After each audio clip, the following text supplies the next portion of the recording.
অনেক দিনই হলো আমি বাড়িতে ছিলাম না, তাই গাছের ভিডিও আর ছাড়া হয়নি। বাড়িতে এসেই প্রথমে আমি গাছগুলোই দেখছিলাম।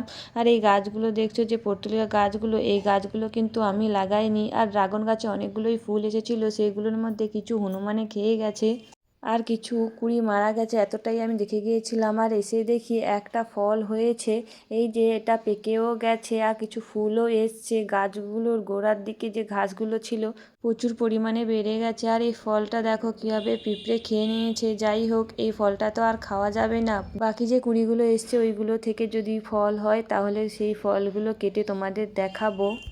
আর একটা ভালো খবর আছে, এই যে আর একটা ড্রাগন গাছ ছিল আমাদের বাড়িতে, ওই ড্রাগন গাছটাতেও কুঁড়ি এসছে, সেটা তোমাদের পরে দেখাবো। এখানে একটা আতা ফলের গাছ হয়েছে এবং কিছু আগাছাও জন্মেছে।